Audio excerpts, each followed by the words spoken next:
Well, good evening. Welcome to Scotland Fans TV, Sunday edition. Yeah, not very good, I'm afraid. We're all very frustrated after yesterday. What can I say? Game we should have won. 2 points dropped. There's no shadow of a doubt about that. Performance-wise, did we do enough? Couldn't break them down. We've got to break teams down like Oxford. If you can't do that, then, what hope have we got? But we're all frustrated and we've got to get off our chests and we've got to move on. There's still a massive game, our next game against Borough, a week on Monday. Let's hope Sheffield United do us a favour tomorrow night. So let's bring the team in. We've got Claudio. Good evening, Claudio. Good evening. Good evening, Ken. You all right? I can tell that sounds like Angry Ken. Is that the Angry Ken Action Man? Well, I'm a little bit better than I was yesterday. I was very angry yesterday when I was up at the stadium. I wasn't so much angry. I was just disappointed, I think. Yeah, I think it's moved on to disappointment today. Yeah, I leave angry to the bloke behind me, who's an absolute. I was going to say something else. He's an absolute joke. Where me and Luke are looking at each other, and we got to the point where he says, "Is there anybody in this team he actually likes? Because everybody is rubbish all the time, even when we're 4-0 up again in some games." He's got, and I tell you what, it's only because I'm a passive person, Sometimes you just want to throttle him basically and say, "Just shut up for 5 minutes and watch the game." Yeah, the guy by me normally if he's watching this, please heed the advice because it's really annoying.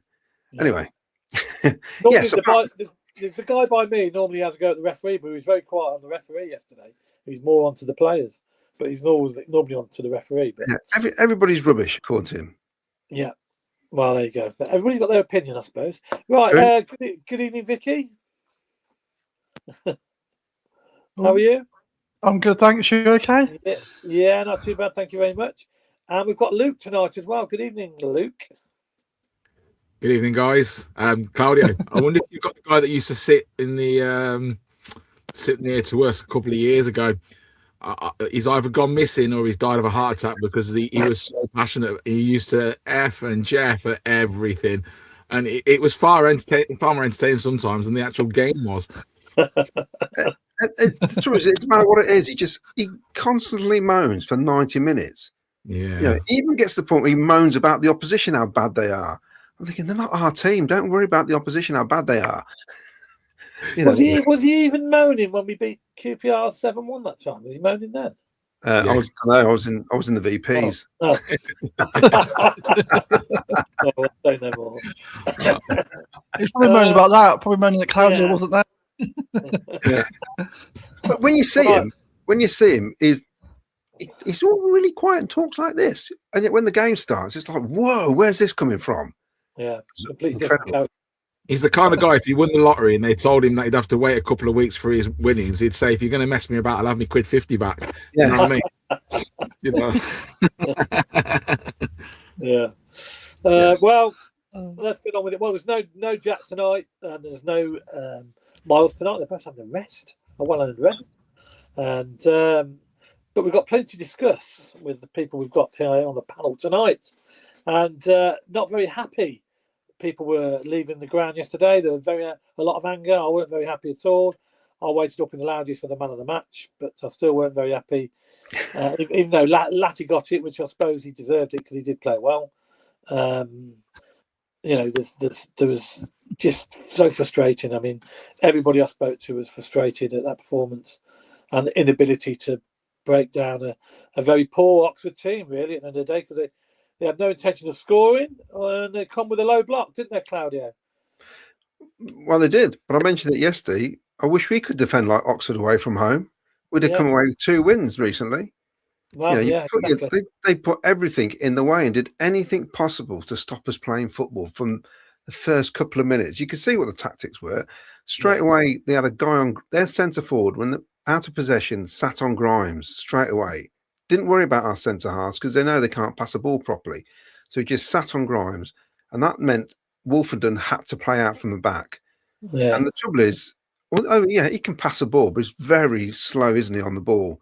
Yeah. And then I thought in the first half, the 2 lads out wide, I said to Luca, "What are we doing? We're playing like we're playing away from home here. The 2 lads out wide just are not getting forward." No. It's like fearful that they're letting some stupid goals, so we're not going to go forward. Nobody wanted to take a risk, did they? Well, there was no risk taken, was there? And in the end, we were lobbing balls, weren't we, through and straight out of play. I think SA got frustrated. He came across the other side. I mean, the one thing the guy behind me did get right says, "Where's SA gone now? He's come away from the wing." Yeah. So we weren't even spreading the play, were we? It got really congested. And we seemed to have no idea how to do it, how to break them down. As soon as they sat on Grimes, it was game over. There was nobody else to take control. And we were just lacking imagination. And unfortunately, up top, it's going to be worrying interviewing him tomorrow night. Mr. Haji Wright needs to offer more in these games. He has to offer himself. He's got to do more up front. You know, he can't be a passive player just hoping the ball's going to sling into the box. It's not going to happen. You've got to work as a team. And it starts at the top. You've got to look for it. And it was just a poor first half. And I know we had a couple of flashes. I mean, they touched the ball 7 times in our box the entire game. 7 times. 2 of those times were in the same attack. It just shows you what they did nothing. They offered absolutely nothing. But we didn't have the nous to break them down in that first half at all. And I thought we were just too passive. Yeah. Vicky, I mean, the team selection arose a couple of some very surprises at the back, weren't there? I mean, the two centre halves were dropped, if you like, rested, whatever you want to call it, rotated. I'd say dropped because of their performances previously. Was that validated for you? Do you agree with that? I suppose the clean sheet validates it, doesn't it? Yeah. Like Frank obviously felt he had to do something, and they kept a clean sheet. So I guess that. I mean, were you surprised when LADITT out? I thought he might. Yeah, I didn't think he'd take both, but Sorry, Vic, you froze a little bit then. Sorry, yeah, I was surprised that both. I was surprised that both being dropped. You know, very surprised. I thought maybe one. I thought maybe Kitchen, but to drop them both was a bit of a surprise for a lot of people. But to be fair, you know, LADITT and Wolf came in and they did okay, didn't they? To be fair to LADITT, I think every time he's been called on this season, he's stood up to the test. I think he was unlucky to get dropped when Bobby came back before. And I can't think of a game this season where LADITT's been called upon where he hasn't stood up to the test. So yeah, I mean, and I think he did the same yesterday. Probably and then earned his man of the match. So yeah. Were you surprised? It gives Frank some headaches. Yeah. Were you surprised Frank didn't start, the new guy? Yeah, well, there'd been rumours, haven't there, that he might not because of his wife being pregnant. You never really know, but I mean, if that's the reason, it is what it is, isn't it? But it's a shame not to see him at all, isn't it? Yeah, I mean, obviously, Vidoni was on the bench as well, and Thorpe came in as well, so he did okay. Well, I say he did okay, but at the end of the day, he went for Haji up front rather than Sims again, didn't he? I mean, Grimes, Torp, Eccles seems more like an away midfield. Yeah, I think at home against Oxford, it just you think you'd be a bit more adventurous. For me, I was a bit disappointed in that, I guess. Yeah. I don't know what the other guys think. Yeah. Sorry, Ken. Can I just ask Vicky something?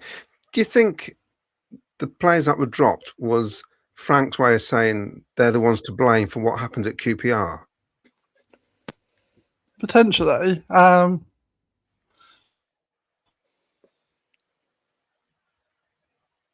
It's having a long thing. It's a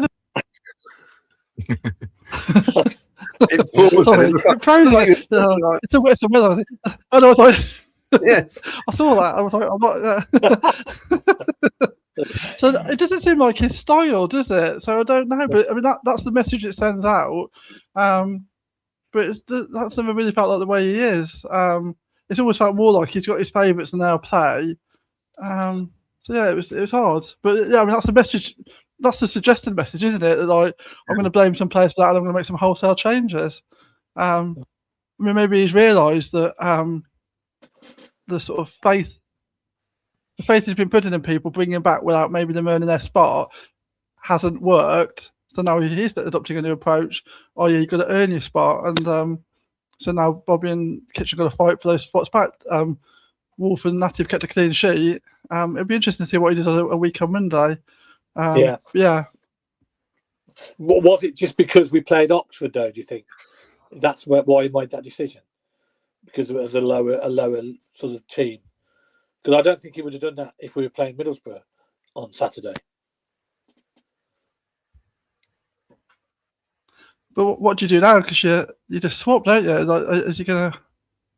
Well, yeah. I mean, I just think the decision was made a little bit easier. I think because it was Oxford we were playing. If you see what I mean, they were probably looked upon as an easier side to make that decision. And then obviously, I personally think they will bring them both back for the Borough game, but we'll have to wait and see about that. But I think the decision was made, obviously, to drop them two because we were playing Oxford. Had it been we were playing someone like Ipswich or someone in the top 3 or 4, I don't think he would have dropped both.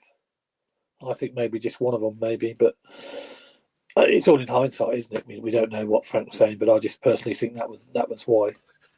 So do you think he'll drop them both, even though they kept a clean sheet? Do you think he'll drop them both for the Middlesbrough game?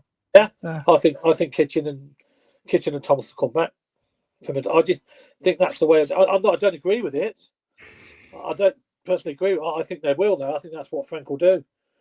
I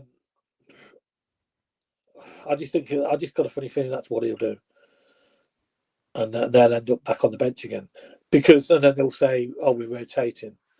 That's what he'll come out and say. But look, he's a manager at the end of the day. He's got to make the decisions, and the book starts with him, doesn't it? If it doesn't work, then it's going to be his fault, you know. And it worked to a certain degree on Saturday because we kept a clean sheet, so it did work, didn't it? But it's just up front we failed, and that's we can talk about that now, you know, with Luke.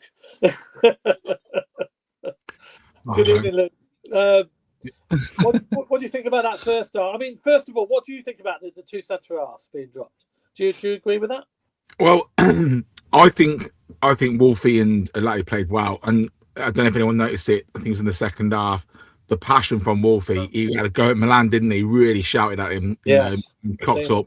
He shows that passion, but I think we missed Bobby Thomas for them aerial threats, if I'm honest, you know, because how many corners do we have and how many heads of our players did it hit? I'm surprised he didn't.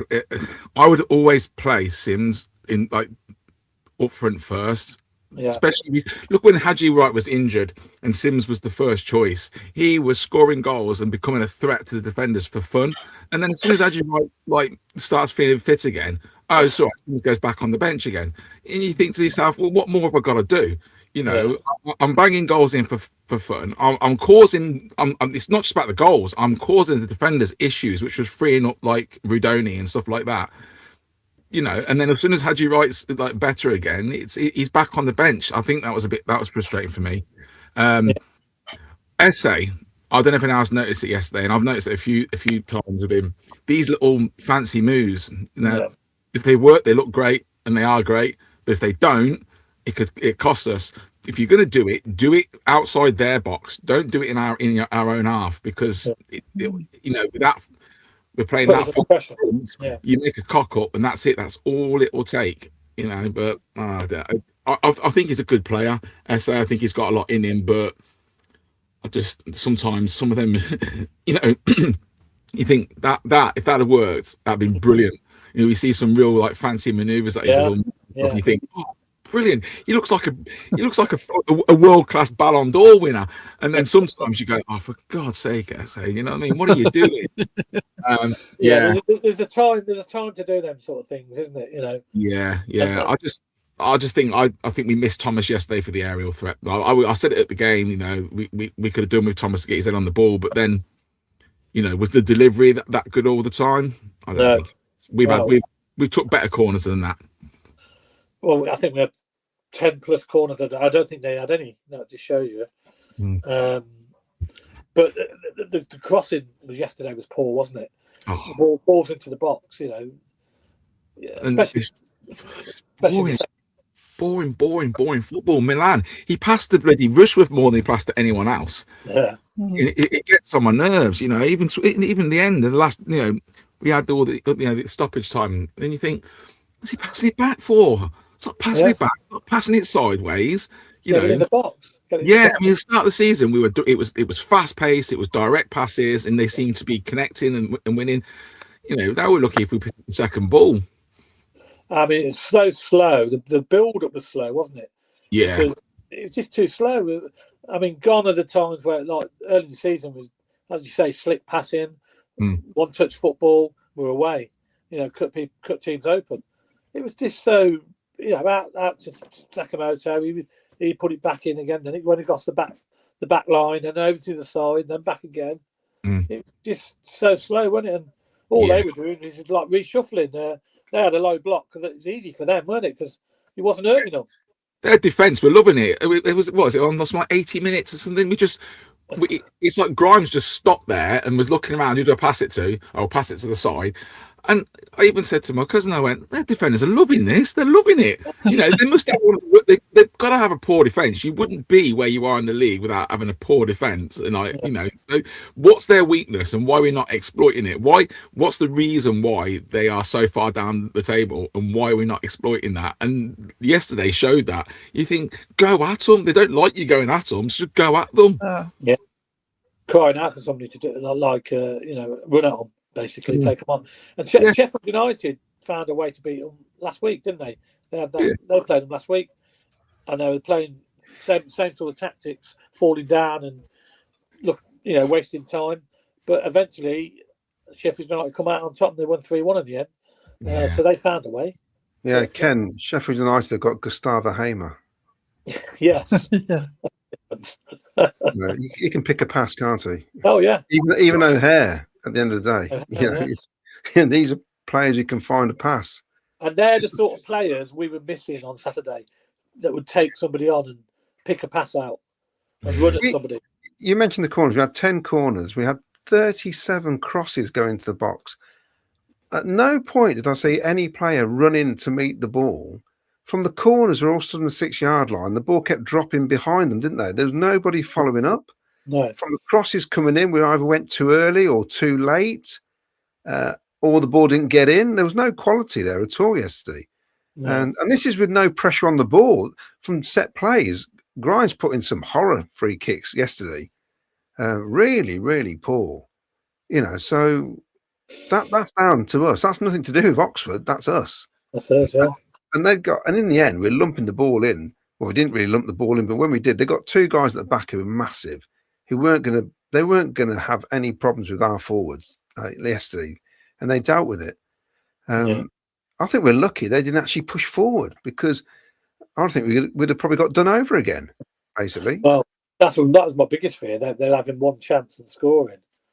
Yeah, they did in the second half, didn't they? That one chance, it's only both of them. Heart palpitations at that moment. I think Rushworth did as well, because he caught him a bit unaware. Yeah. The issue we got is that since we beat Borough, I think 16, 17 games, our form, so I think it's 13 games since we played them, something like that. Our form is currently 16th, 17th in the table. We were saying at the time when we beat Borough, as long as we are average for the rest of the season, we'll get promoted. We've gone below average. We've gone well below average. Yeah. And this is the problem, isn't it? If we'd have just been average, we'd have picked up something at QPR, something at Norwich, Charlton. These are the games we were winning. All those matches we were winning. We should have at least picked maybe 10 points from all those games. We wouldn't be too fussed about a 0-0 at home against Oxford. But now the pressure's on, and I think it's telling on the players. I don't think they can cope. We spoke about it. Miles spoke about it. Yeah, I think Miles got laughed about it because he said about the pressure and can they handle it and all that. They've got jelly legs at the minute, and I know I've seen the fans saying about people booing and that, but during the game there was no booing. No. I thought during the game, I thought the fans did as much as they could to try and lift them up, considering it was such a dire match. Yeah, I mean, the only way fans can sort of vent their frustration is by booing, isn't it? They can't go physically up to the player and shout at him. Imagine that. All they can do is like boo. That's I'm on the fence with doing. I see why you do it. I don't agree with it in some ways, and I see why you do it. But then I think, well, we shouldn't be doing it. But then, these are paid professionals, and they are okay. They're not miracle workers, and it is football. It does happen, but people are turning up. We're filling the stadiums. We're doing everything dug ass. We're all going there now, and it's just the performance. And it's like what Vicky mentioned earlier about the new this Frank. Well, he might not play because his wife's giving birth. What, and do you know what I mean? How many working men across the UK, unfortunately get to miss the birth of their child because they're working? You know what I mean? My best friend missed all of his children being born because he was in the bloody army serving over in Afghanistan. I mean, we're paying this guy X amount per week, and he, he can't possibly play in case his wife gives birth. He's on the bench. He's on the bench. He's on the bench, so he should have been. He's available. So why you can start if that's the case? Because if he needs to go, whip him off and send him. Like, why not start the game? It's just crazy, isn't it? Yeah, I mean, nobody's come out and explained that. The way around it was they should have had St. John's there with her in a tent just in case. I mean, Dylan, stop the game. An emergency. Stop the game while the baby's now. It's ridiculous. He's on the bench. If that's the case, they should have said he's not available this Saturday, and even made a little bit of an excuse saying he's not match fit yet. And we'd have gone off. Never mind. If he was on the bench, I thought we'd see him in the second half. But I definitely thought, 100%. I think he was going to come on. I think he was warming up heavily with Sims, and it looked like both of them were going to come on together. And then that Oxford player got sent off, and I think Frank must have thought, I don't need like that. I don't need to hit that sort of player now. So he only sent Sims on instead. Yeah. But how long did it take him to? I mean, I think as soon as off, get 2 on up front straight away. The minute he was sent up, before he was even walked up the line, get your second striker on. Put the 2 up front. And that's what we're saying. Get him on now. Get Sims on now. Get him on. Yeah. Well, we'll talk about second half, that sending off as well. We've got a load of comments though, Clara. Oh, we have, yes. So we'll get these up. Here we go. Has Frank lost the dressing room? Something seems to have gone on behind the scenes. We've gone from excellent to very poor over a very short space of time, and player body language is poor. Uncle Jonga, we were walking back to the car after the game. Wonder how the brief has gone after the game yesterday. While I personally don't believe FL has lost the dressing room, a few sitting around me yesterday reckon he has. Too pessimistic. He also says, the eyes don't lie as to the dross we are seeing on the pitch over a collection of games. That's right. It's not. This is the worry for me, is how do we turn this around? Because even when we had those 2 wins against Millwall and Leicester, we didn't go on to Norwich and then perform, did we? Which is what I thought we might have done. Weird. Carl O'Connor, we battered Oxford just like we did Norwich at home, drew that 1-1, battered Hull at home, drew 0-0.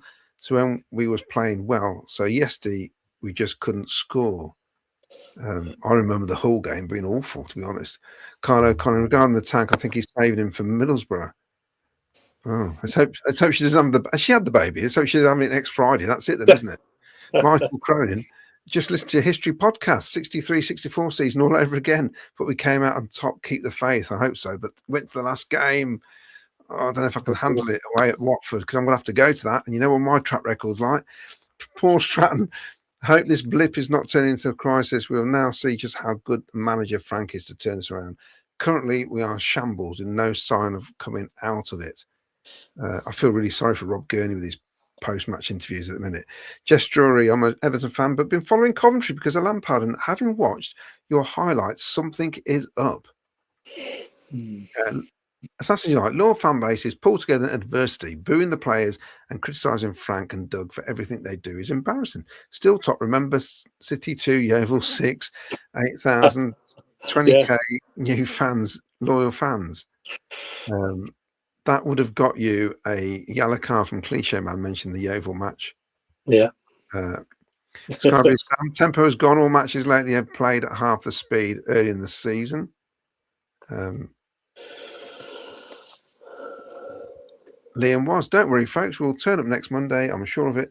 They're big games. You always do. Well, most of the time. I mean, Middlesbrough could get battered at Sheffield. You never know with Sheffield, do you? Yeah. I get the feeling a lot of our fans would rather be in the lower divisions moaning about Sisu, Wasp Council. We should be forever grateful for Doug King. Yeah. Right, okay. Assassin's Unite. Now, Mars, is the time to sing Super Frank Sky Blue Army. You ain't going to get Mars singing that yet. No chance. Liam was, don't worry, folks. I read that one. Wayne Ghost. Evening, guys. After a bit of thinking over the last 24 hours, I've decided that the Premier League is overrated anyway. I'll tell you, watching some of the defending last night, I reckon they're not much better than us at defending. Coventry archaeologists, frustrating, disappointing period, but I do think we'll turn it round. Tactically naivety from Frank, though. So we say it's a Frank issue then. Right. According to Tully Out, last week fans were saying drop Kitchen Thomas, so Frank did, and now they're moaning because they were dropped. Let's run a poll. Who do you want dropped for the next game? Frank Wood. I'm not angry, disappointed. We couldn't get a goal, but some games are just like that. Remember Hull first game of the season.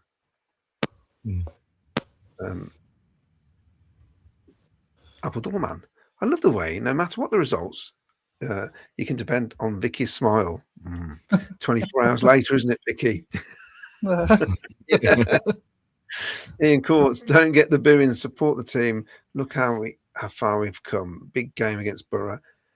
Come on, New Sky Blues. I think some people just boo because it's only their way of showing displeasure. It's not like the only thing is it was a lengthy boo, wasn't it? Yeah, I think it's all mostly frustration, isn't it? I don't think people mean it nastily. I mean, there's no nastiness there. People have their boo, got off the chest, and move on. I think I was a lot better. After a few hours, I was frustrated when I was leaving the ground, like everybody else was. But I think the next day you have to think about it and think, well, look, we got a point. There's been times in the past we lose that sort of game and got nothing. But a point's better than nothing, as they say. And that's the way it is. And Middlesbrough, you're not to tell me Middlesbrough going to win every game. I think they're going to drop points. I really do. So no, they do. There's going to be times when they're going to drop points against lower sides, if you like. Wayne Brewington, even though we just underperformed again, we need to beat teams doing a low block. Surely our coaches can get our team to sort that out. Hey, PUSB. Russ Watkins says, boo.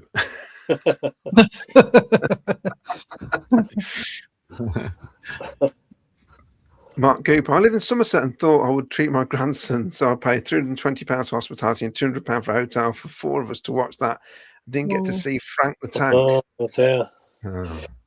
Well, I'm sure you'll see him very soon. Next game, definitely.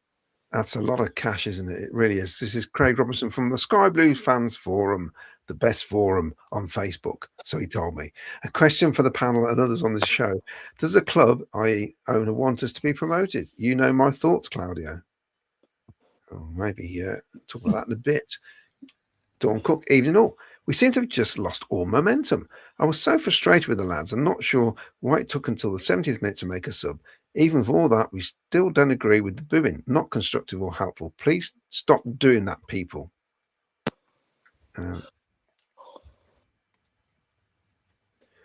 Cam Barath. Middlesbrough away has been the high water mark of our season so far, and that level needs to be matched at the next home game. As for the Boo Boys, you can foxtrot Oscar. This is your team. Good, bad, or ugly. Bat them. They're always there are ways to show displeasure, but booing your own side isn't one of them. I mean, if it had lost 3-0, more understandable. But it was a 0-0. We're still Neil, you got a point. I mean, I'm not a booer. I mean, are you a booer, Claudia? Do you boo? No, I didn't think they were worth the energy for a boo yesterday, to be honest. I thought, Luke, you don't boo, do you? I don't boo. No. And Vicky, you don't certainly boo, do you? I've never booed. No, I mean, at the very least, first of all, I've never booed. But secondly, that is not even like in the top 20 of like worst ever games I've been at. Oh, so it doesn't even feel like it warrants to boo. I mean, there's games when it probably did justify a boo and I didn't. But that was yesterday. No, at the end of the day, it's just some frustrated fans. But unfortunately, it probably came out louder than anticipated in the end. I think maybe someone was frustrated at the referee as well. Some were frustrated at the referee as well, weren't they? Some people weren't happy that they didn't get a second red. So you never know entirely exactly who all of that is aimed at. There might have been a mix there. Who are they booing at? Yeah. because there is a lot of boos at half time with the referee walking off the pitch, and you think, well, they're obviously booing the referee, they're not booing the players because it's still 0-0, still 45 minutes to go. So, you don't know who they're booing, do you? Wayne Brewerton, was there yesterday? SA needs to stop those tricks in the first half. He was losing the ball, and it was a blatant pen again. Answers Paul Cutterford. Paul wasn't happy. We will get no sympathy from anyone. We need to get into gear. I don't know about changing the back four around because we didn't need one yesterday. Strikers will cost us more going forward. This is BCFC. Seriously, you're going about the forwards, but what is the point of Grimes at home? Oh, okay. I was worried about Grimes. I hadn't really noticed before because I thought he just was tired. But yesterday, I thought actually there's like a loss of form and confidence there as well, because there was a couple of times when SA and White made really good runs in the first half. He didn't play it. And I thought, they'll just play that ball through, and you're looking and you're thinking, oh, Grimes had that. Why? Like, Grimes can play that ball. If it had been like with WLADITT or something, you think, okay, probably doesn't think he's got it in his locker.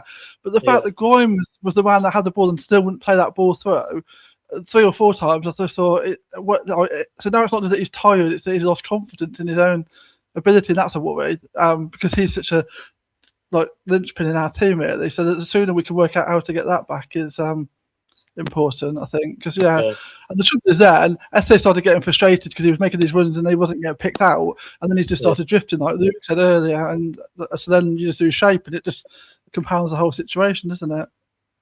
Yeah. This is from Jeff Swift.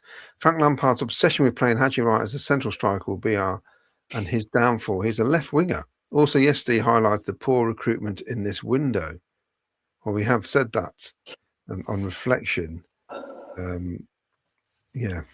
Finn, first half of the season proves we can play well, so the Borough game is a crossroads. Do we continue as we are, or go back to how we know we can play, beat them well, kick on and win this bloody league?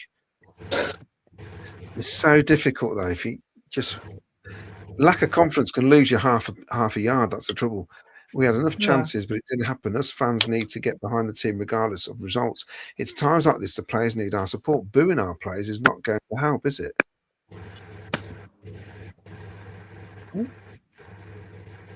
There's a funny noise coming from somewhere. Mark Rainbow. Pen again.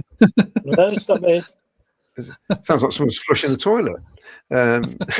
Was dropping kitchen in Thompson Kitchen really that much of a surprise? Wolfenden looked more like the play we paid all that money for, and Latty was Latty. Yeah. Cov Coleman. Even though a frustrating game to watch again, but I think Frank tried to change things up with different tactics and players, but it backfired.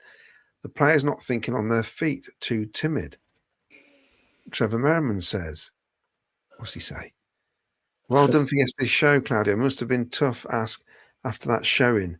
Yeah, it was. They deserted me, Trevor. They just left me to it all on my own. There was a lot of I'm still at the ground crying, obviously. You see, there's not just complacency in the Coventry City team. We're the number one Sky Blue channel, and they just left me to deal with it all on my own.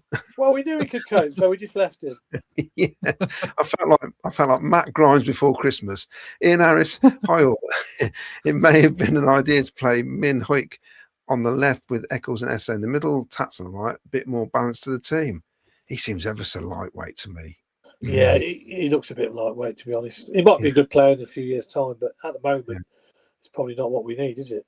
Yeah, it reminds me of Ayari when he first came, and we thought he was absolute pants. And now look at him.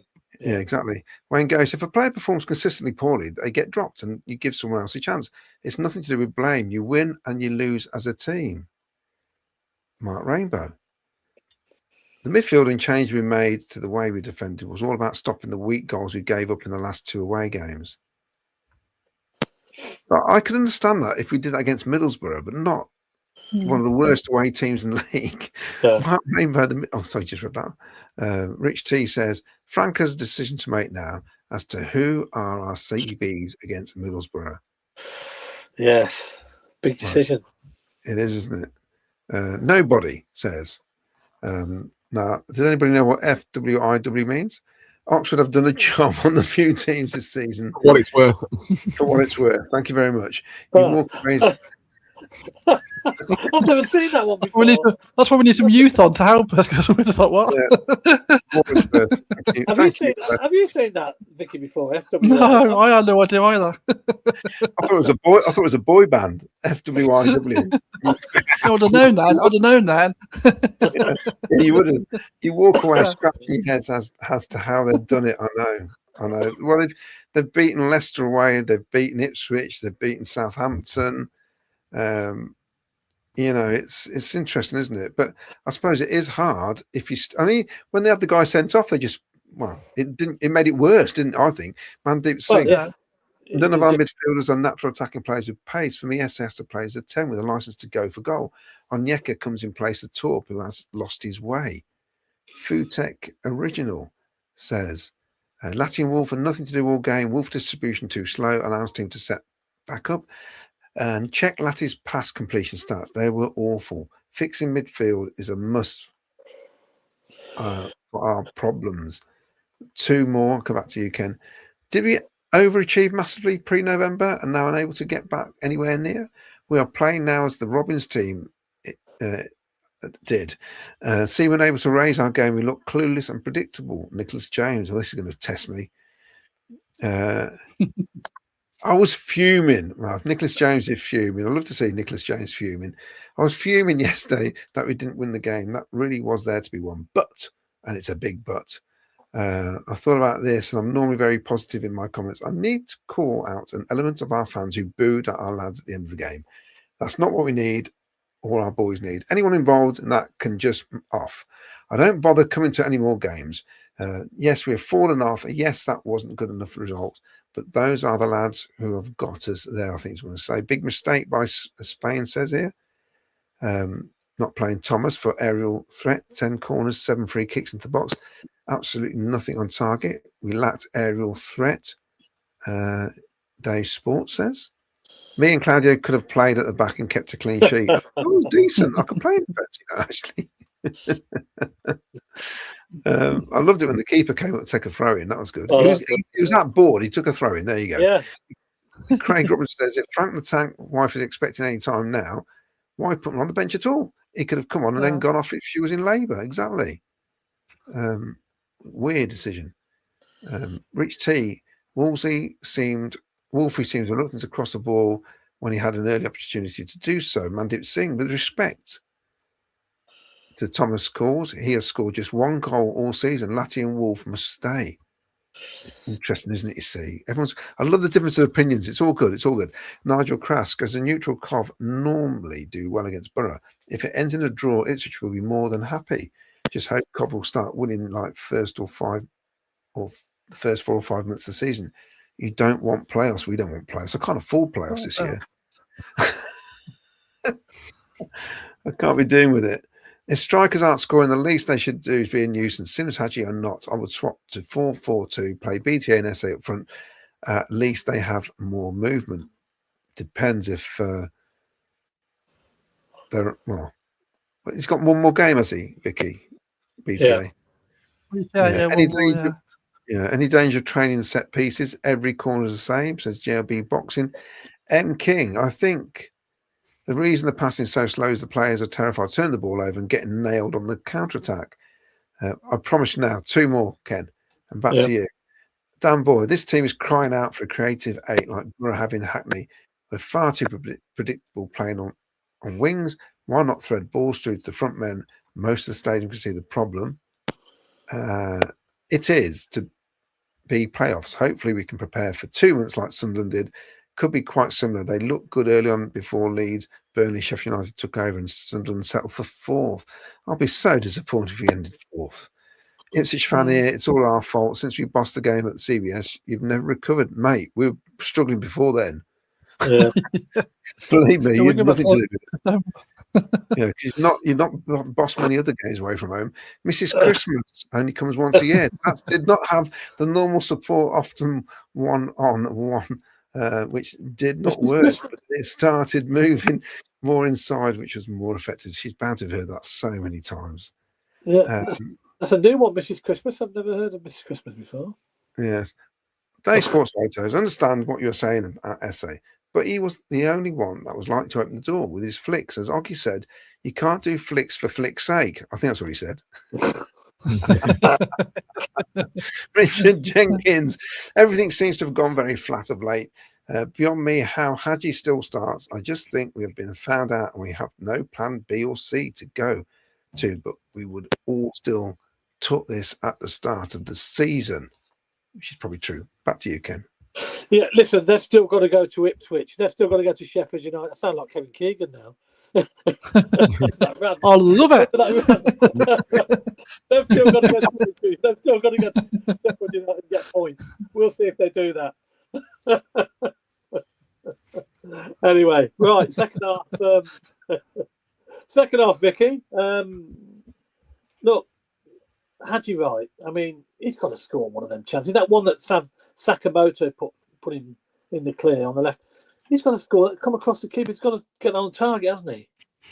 Yeah.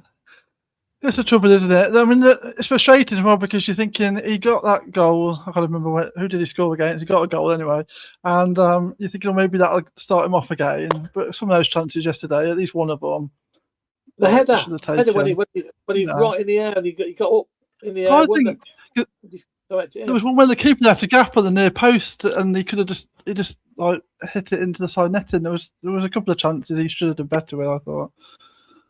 Yeah, I mean. And then obviously Frank decides to, when the sending off came eventually, because I was going to talk about the one before, because the other guy should have been sent off when he pulled down Hadji, didn't he? Yeah, number 3. Yeah, that's a red card all day long. Yeah, I think the ref was hesitant. He seemed hesitant, given that that was definitely worth a booking, but he knew that's really big ball, red. Yeah. I just blatantly pulled him down, and so.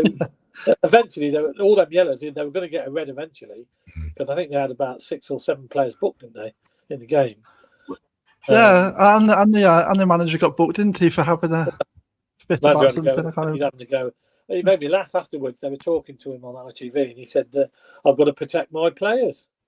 That's what you have to laugh, mate. You've got to protect your players. How about our players? You're the ones that were doing the fouling.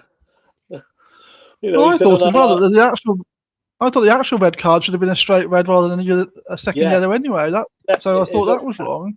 Yeah, it looked bad. And it's all then the player like with his hands in the air like that, as if he didn't do anything. He knew what he did. From where we sit, we've got a perfect side angle onto that. You could tell that was deliberate. That was deliberate. I thought it was going to be a straight red, but obviously he'd already been booked anyway, so we had to go.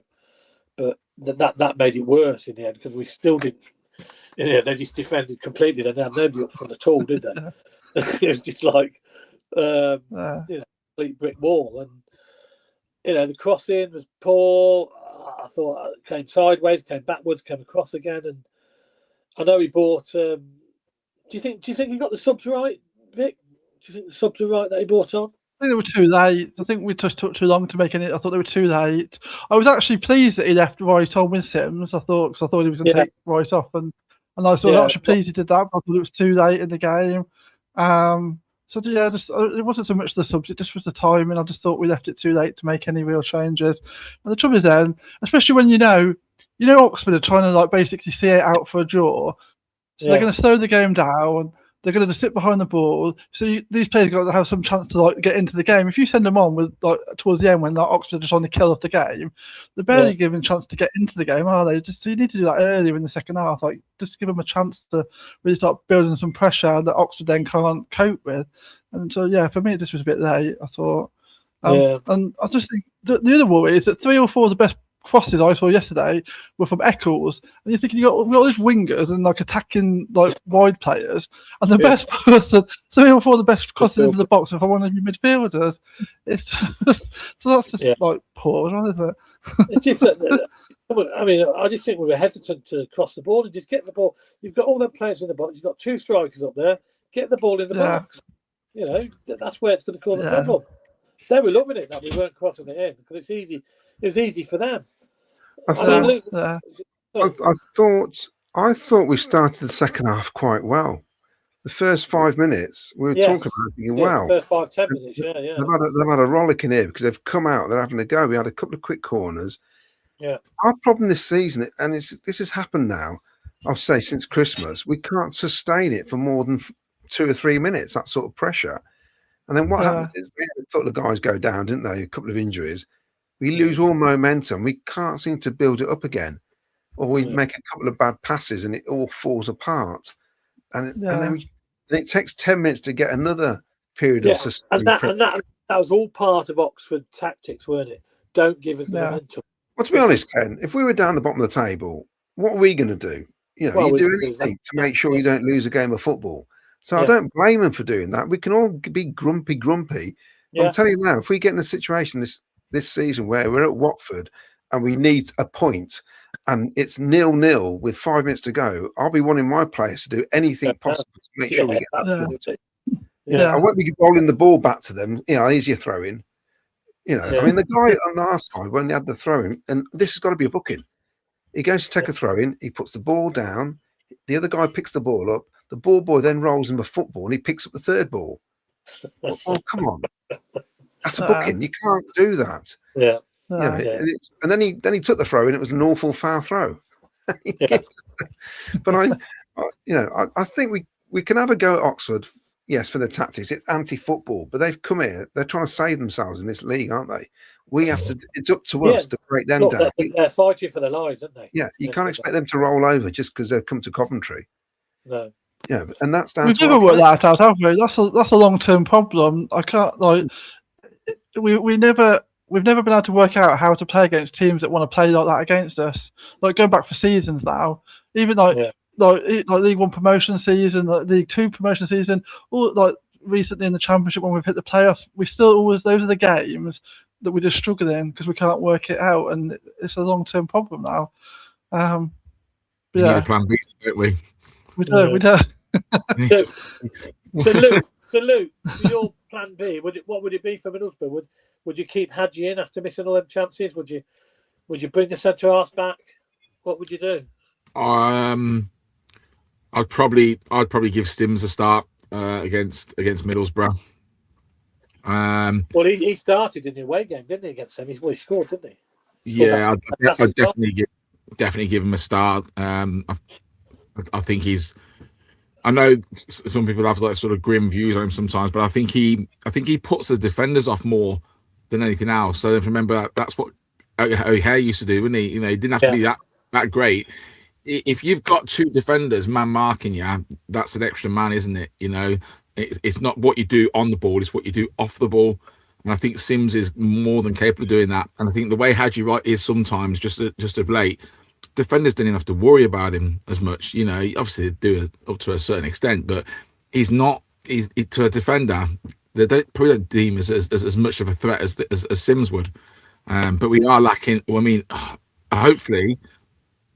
Is Asante back for that? He is, isn't he?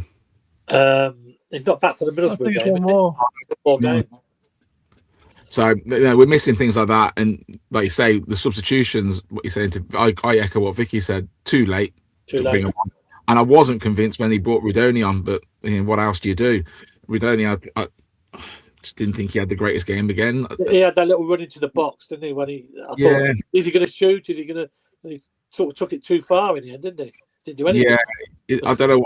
Is there something on? You know, is he not? He's not been the same since he was injured, and I don't think he's not as good as he was last season. There's maybe a reason behind that, but I wasn't convinced about the substitutions. Like you say, bringing on Ming Yok.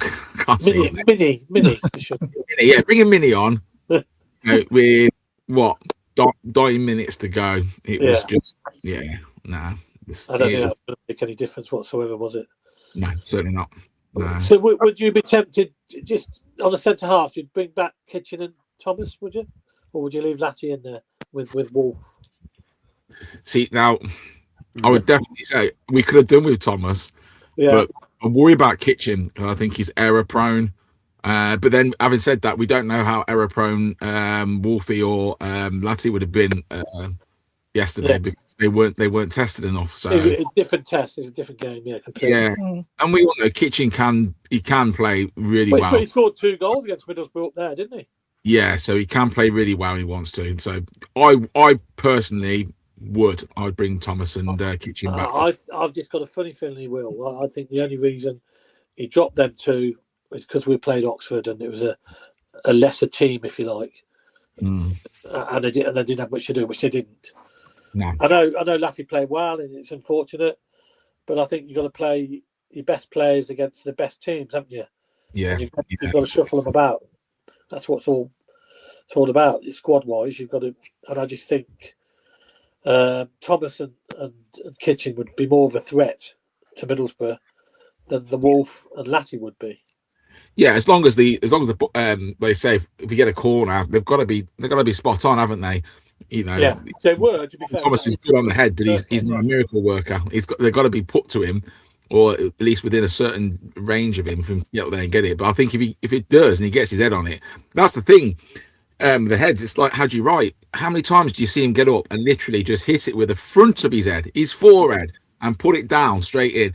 It's not. It always seems to be like he goes like that, and it bounces off the top and goes somewhere. And you think I still have nightmares against that game against Sunderland when he missed that header late on. Yeah, in the final. Exactly. You just think to yourself, you're a tall athlete. Get it in there. You're winning all them headers. Just get you on it and put it straight down. Regarding the long throws, we're all old enough to remember Dion Dublin. Now, he was our main striker, but at throw-ins, he was the flick on and corners. He was at the near post flicking it on because he was tall, and somebody else would come round the back. I don't understand why we haven't got the tall bloke in front of their guy at the front to block off anybody trying to get there first. Yeah. Because if it drops short, at least you've got the tall guy.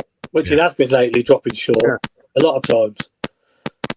So, yeah, it would be a good idea. Ken, is that you? Does anyone else hear that noise? It is. It's Ken. You're always Ken. It's like Morse code. It is. Sending messages out the door. I'll just mute him for a minute. Shall I read the comments while he sorts his? Can I just quickly say on that point about the corners? Because one of the things we have done this season is hit them longest, and Bobby's at the back post and heads them back in, and we got a bit of luck that way. The trouble was, we were doing them wrong, but it was like as if no one knew that they had to stand where Bobby normally stands to head them back in. So it's like no one sort of thought, what do you do if Bobby's not there? So they were just going to waste a lot. So yeah, just if on that point. If only we had a tall striker. Yeah. That's what I mean. Put the striker at the front post to head it on. Do I need to go down to Brighton? I think you do. Yes. We should still go there. I'll go watch the videos of Dion Dublin back in the day and see exactly how we used to do the corners. Gary McAllister flicking it into the near post. Yeah. It worked. Right, do the comments.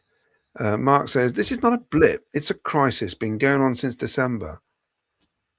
And the corners and crosses have been poor. Free kicks are dreadful. They need to practice and get their acts together. They are professional football players, says Suzanne Barney.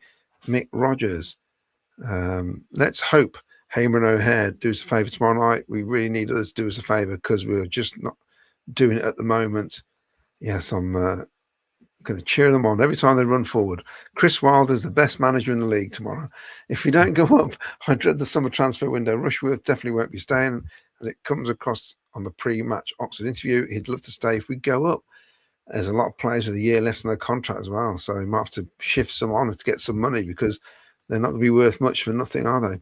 Since beating Charlton 3-1 in November, we've won just 4 league games out of 13, all by 1 goal only. Yes, that's right, says Apple Doorman. That is a worry, a massive worry. If we can't beat, saying that, I think Middlesbrough won the last 4 games by the odd goal as well, or something ridiculous. So it's, if we can't beat Oxford, then we don't deserve to go up. So is that the same for Ipswich? They lost to Oxford. How many chances does Haji Wright actually need to score? Seems to average a goal every 7. That's funny you should say that, actually, because way back in the day, there was this survey done about how many chances you need a team to score a goal. And it worked out that 6 shots to score 1 goal. So we only had 5 on target. I mean, 6 shots on target. We only had 5 yesterday, so we needed just 1 more shot really on target, and that could have been the one.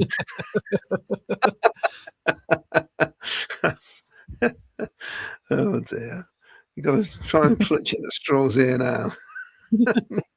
Nick from Birmingham says, agree on Onyeka as is it Robbie Keane? It wasn't Robbie Keane, was it? He said it. He's not having the Probably baby. Roy Keane. That's more for Roy Keane, I think that. Roy Keane, wasn't it? I've forgotten his first name then. That's his job. Yeah. Onyeka, we should have done a live episode of One Born Every Minute with Lampard with the forceps, says Alex.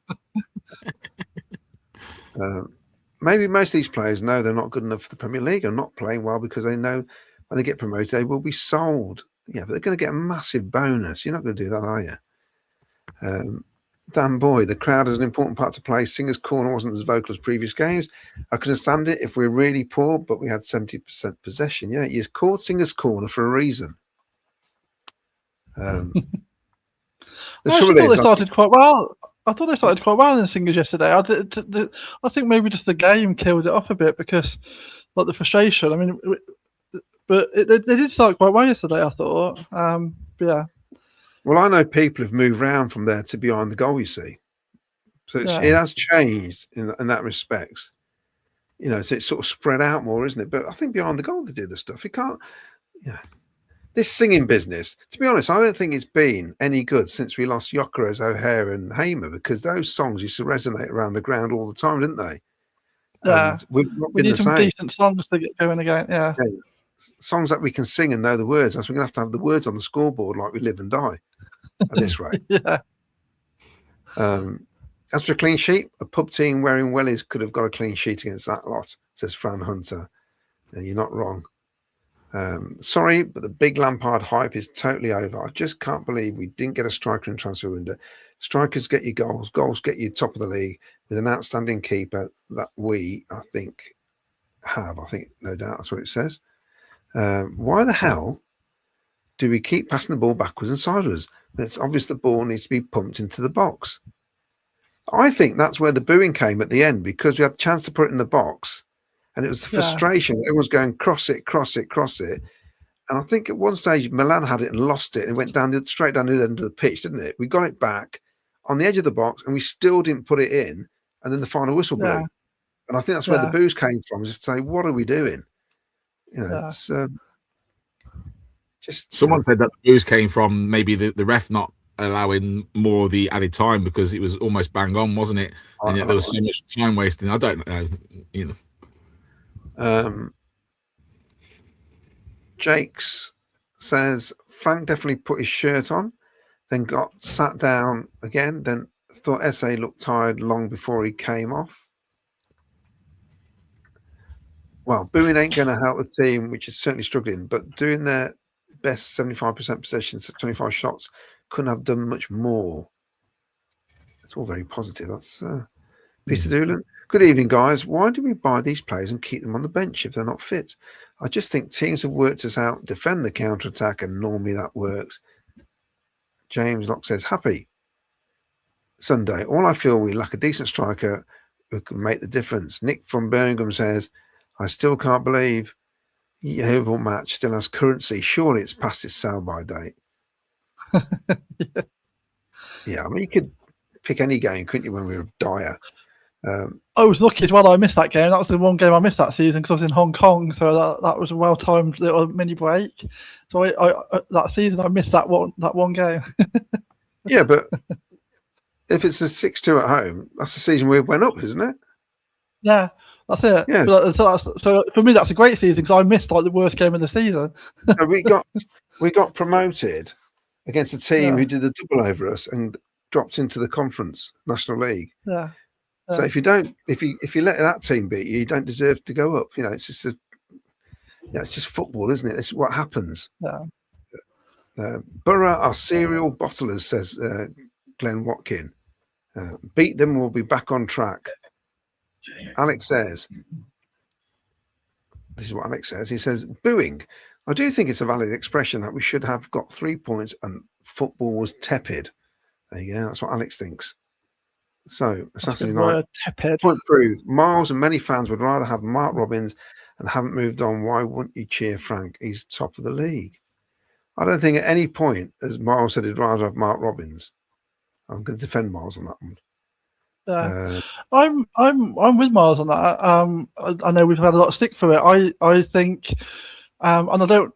We've moved on from Mark Robins, but the situation is that until we hit promotion, that's the target of the next level, isn't it? And so I said to someone on Facebook today that this sort of 15 to 18 games is now going to define Lampard's legacy, because either we get promoted, either as champions or to the playoffs, and he becomes a club legend and will be spoken about in the same terms as other people that have achieved stuff in the past, or we bottle it and we stay in the Championship. And I wouldn't be surprised if Doug gets rid of him in the summer, and in which case, in a couple of seasons, it'll be forgotten about, because football's fickle. People are loving him at the moment, but if we don't go up and he moves on, a couple of seasons, it'll be forgotten about, because that's football. And I think that you, Vicky, did a great thing on Facebook, whereas I tend to leave it open-ended, and I'm thinking, oh no, I'm going to have to reply again now. You sort of just draw a line under it and go, and then there's no response. I thought, that's how you do it. Whereas I leave it open-ended, 10 minutes later, oh no, he's flipping replied. I've got to answer again now. Causes all sorts of chaos. I know. With the demons. But you are right, and now, I mean, it's a season of it's a thirds, isn't it? It's pretty much the final third now, isn't it? So it's what happens now, and we could do the whole thing and say, okay, I've said it about 4 games ago. Season starts now. Season starts now again for about the 4th time, So, and we're currently in the lead until, depending on what happens tomorrow night. Can I just read a quote from Chris Wilder? Yes. Somebody asked him about the top of the table and how he sees it going. He says, quote, this is, Ipswich will be there or thereabouts, but I personally think it'll be between Middlesbrough and Coventry. Don't be fooled by Coventry's recent results. They are an excellent side and have an excellent manager, and they will come good again. And we've got to play them again at our place. Yeah, kidology. That's what he says. So I thought I'd tend to agree. I don't normally agree with him, but I tend to agree with what he said there. Yeah. But, football is that sort of game, isn't it? And people do get fooled by poor results. Wayne Littlewood, I booed and happily do it again. Having enjoyed that crap for 98 minutes, they deserved it.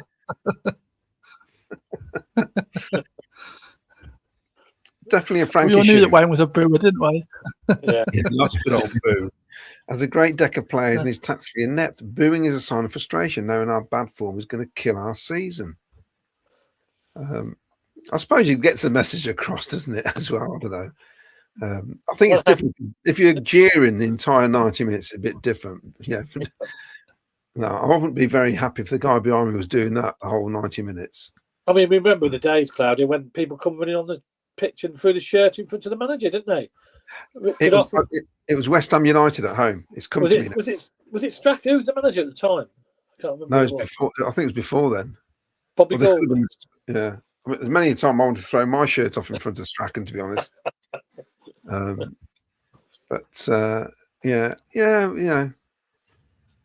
People have their own. Write a strongly worded letter to the Pink. Yes. Day Sports Photos. If you'd have told me we lost 4-0 in Bradford in 1922, that we'd be top of the league a mere 104 years later, I would have snapped your hand off.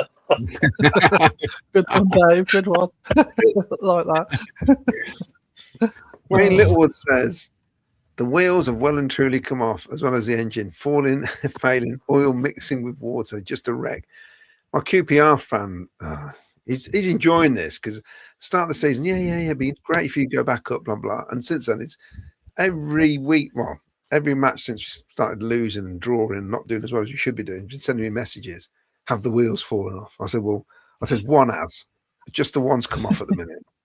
But we found going to put it back on, tell him. Yeah, we're on 3 wheels. Yeah. I find it ironic since we battered them 7-1. He's trying to take the mick out of me. Pardeep Singh, we've blown it. Everyone will be making fun of us and we deserve it. Let the bottle memes begin.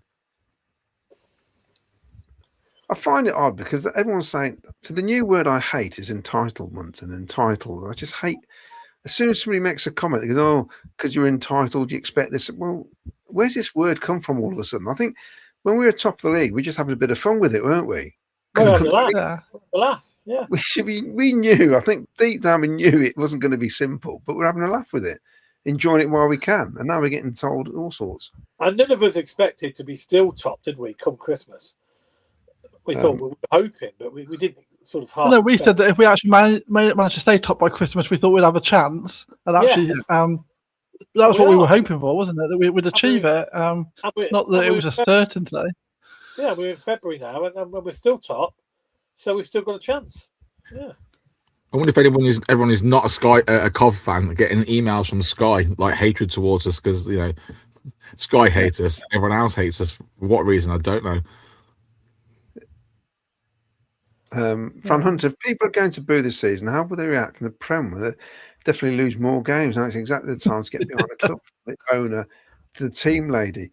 If anybody saw the Liverpool game today, just shows you how mad football is. Yeah, because that was Liverpool a crazy game. Yeah, they score the goal. It looked like they're going to win it, and then all of a sudden they've lost 2-1. Yeah, you're thinking, how's that happened? I know it was Man City, but Man City did not look like they were going to score at all in that second half. There was a bit of controversy at the end, weren't there? The goal got disallowed or something. Yeah, but the decision was actually right, regardless of Gary Neville having a little fit. It was the right decision because the foul happened first. It was a VAR decision, was it? Yeah, but the ref just let it go, but then VAR said he had to have a check of it. Yeah. Cough Coleman says, I thought they were booing the ref because he stopped the game dead on 7 minutes extra time after all that time wasting. Yeah.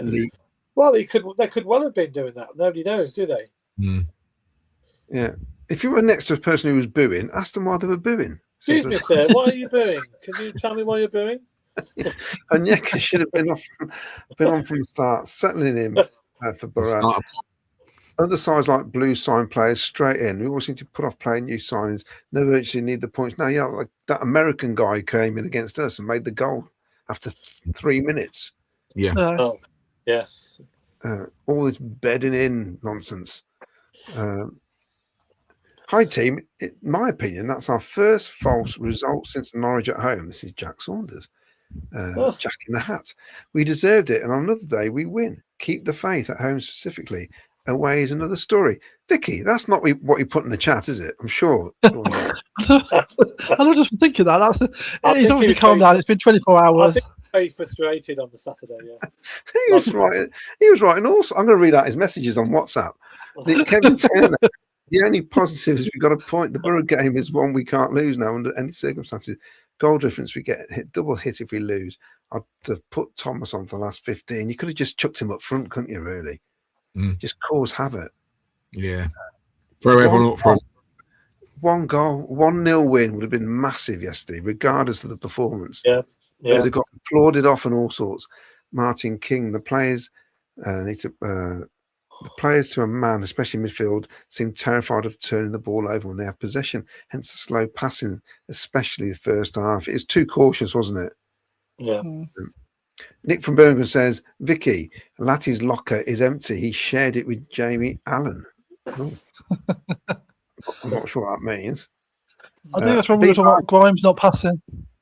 B-Bug says, I don't think we played badly. We were dominating even before being a man up, but and lacking that confidence you need for finishing. Correct me if I'm wrong. Every corner we have, there isn't a player at the near post. King Carlos, this is what I was saying. Dion Dublin, near post, flicking them on all the time. Simple, really. It's not that hard. You don't put short. We have scored a couple of goals that way this season, haven't we? Both flick-ons. Yeah. Well, yeah. It's thoughts on Doug paying 50 million for the CBS. Okay, then. Thoughts on Doug paying 50 million for the CBS? Well, if that's what he was asked to pay, then obviously that's what he paid, and I'm happy. It's our home, regardless of how much you paid for it. Something's only ever worth as much as the person that's going to buy it. Yeah. You know, if Doug didn't think it was worth it, he wouldn't have paid 50 million. He wouldn't have bought it. The thing is, none of us are like football stadium experts, are we? And I have no idea what a football stadium should be like. What was the sort of reasonable price? But like Luke said, it's what people are prepared to pay, and ultimately, it's the best thing that happened for years. So we needed the ground. So I think it was worth whatever deal could be done. So I'm happy. I think in Doug's eye, what would be probably annoying is that they got it for obviously 18 million. He was prepared to give 25, and they said no. They got the first take on it, and he's ended up paying double what he was going to pay for it originally. Just because of the deal, the pre-thingy, whatever they call it, agreement. Yeah. So, but at least it proves that he genuinely did want to buy the stadium and had got nothing to do with CC, basically, which is what a lot of people were struggling with, weren't they? It'll bring in, isn't it? You know, in I don't know how long it'll take, but it shouldn't be too long. The revenue, don't forget, look at all the concerts that are going there. You know, you've got to take that there in the summer. That will generate revenue. You know, we're generating revenue from everything else there, like all the shows that go on. It's all about the bigger picture with it, isn't it? And as a businessman, Doug Kings has seen that. You know, he's invested I don't know, the proportionally large amount of his money, obviously, you know, to get it, but it will come back. That's how investors work. What's my going to mirror return? Is it going to be over 3 or 5 years? Yeah. We have so many comments here, Ken. Go on to the next bit. I'm going to take it forward a bit. Okay. I'll just do the little bits and bobs we have to do first before we go any further. Coach travel for the away games. CCFCtravel.co.uk is the provider. Just give them a ring or go on the website, and then they'll give you the prices for the away coaches. And they're very nice. One, I've been on them myself. And home parking. The CBS, Coventryparking.co.uk for your home parking. If you go on the website, they'll give you the prices, and you can park at a reasonable price. Also, Vicky, we've got a new date for this, haven't we? Is it on there? No, I don't. They've got the shirt. I don't know what the new date is yet, though. Yeah, they've got the shirt, and that's in the Wolfsgate pub. They're doing the raffle. You can buy tickets for the raffle, but they have got a new date. I believe they will try and get the date for you. I think it's in a couple of months' time when the weather's a little bit better. They will be doing it still. So if you go on to they've got a GoFund page, haven't they, where you can donate money. Yeah, and the raffle's open for. I think the raffle's open to the beginning of March. So there's a few weeks out. But yeah.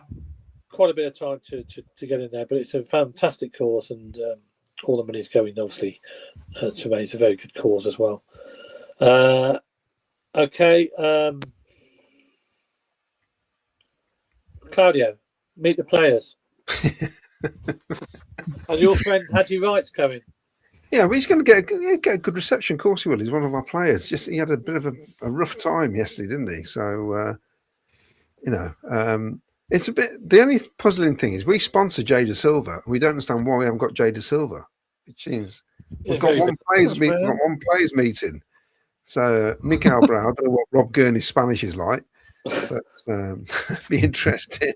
That is, of course, this Tuesday, isn't it? Yes, Tuesday night. Well, it is this Tuesday, and of course, Hadji Wright. I don't know what his American's like either. £10 to get in, or £3 if you're a member. £5 for kids. So it'd be good night. There's loads of raffle prizes, you know. Yeah. I won a Jeremy Allen shirt last time. I think. You did, yeah. Very good. Yeah. So get there early because it's only a small, it's quite a small venue. That Racing Club Warwick, isn't it? Yeah. So I think rugby got one. There's probably others around the county somewhere. Yeah, there is one for rugby. And we were saying we're desperate for Hadji to score a couple of goals, and then we got him on Tuesday night. It'd been really nice. It'd be a great atmosphere, like when we had Callum O'Hare when he scored the 2 goals against Leicester, and I did the interview at the tavern with him, and it was brilliant. That I got told off because I mentioned the contract. You know, well, I did mention the contract, didn't I? I in a roundabout way mentioned the contract. Yes. and then they've never had a players' meeting since. Anyway, I don't think I don't think I'm to blame for that. But it was because there are players. You know, he's a great person. He's a nice bloke. Yeah, you just want him to do well for Coventry City FC while he's here. I don't care when he goes elsewhere. So it was a shame that he didn't get on the score sheet on Saturday. And if he'd have got the winner, it'd have been fantastic tomorrow night. You know, but he's got a fan club. He still has a fan club. There's a lot of people really want to see him. Yeah. And Mikael Brow, there's a lot of people just want to see him because you haven't seen him anywhere, have we? So we haven't, to be honest. I mean, he could walk in, wouldn't know who he is. Yeah, exactly. Now, rugby have got one. And here's the details for rugby. Get it up. Oh, it's got the rugby one, has he? Well, it's Bidwell's in it, but I can't get the picture to come up. Who's it rugby? It's Bidwell and Latty, I think. Oh, well, that's not too bad because Latty's a good speaker and Bidwell, so that'd be a good night. Yeah, they're good lads. It's a bit different because I think the last one was Milan as well. We had Milan and who else was it?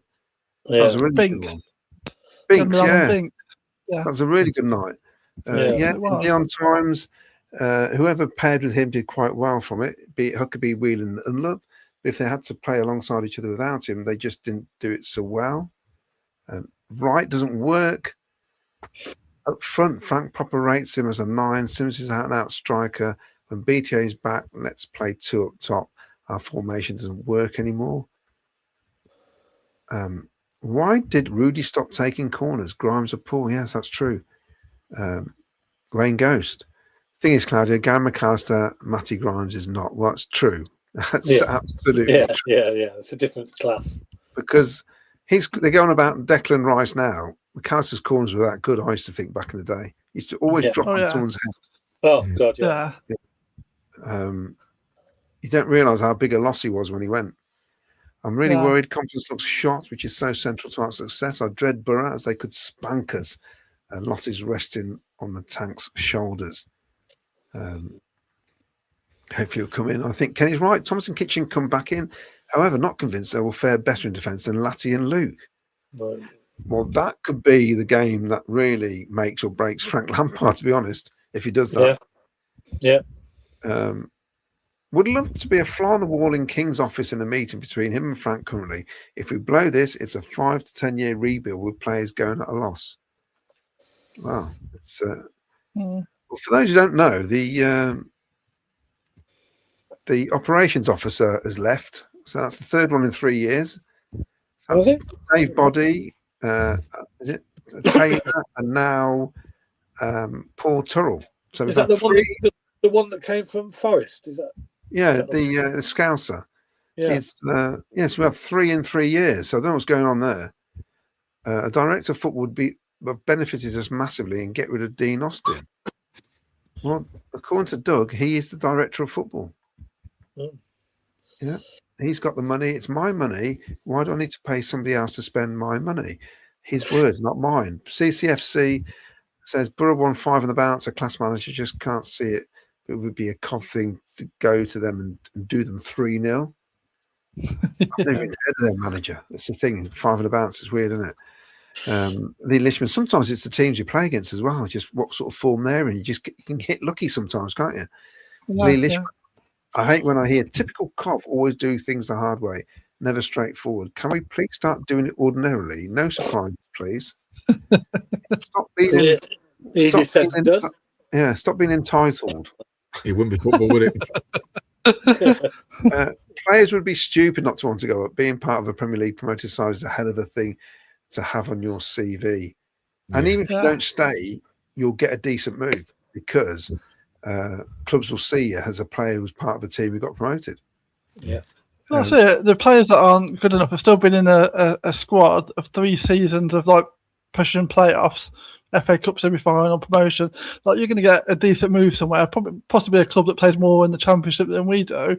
So why? And like you said, the bonus for promotion. There's also, I mean, if you're a professional sports person, why wouldn't you want success? It makes no sense that they're not trying hard enough for that reason. It's just Yeah, it's just crazy. I personally think they've got jelly legs, and that may sound unprofessional. The nerves has got to them. It's big. These games are big. We're now playing in front of 30,000 every week at home, with the expectation.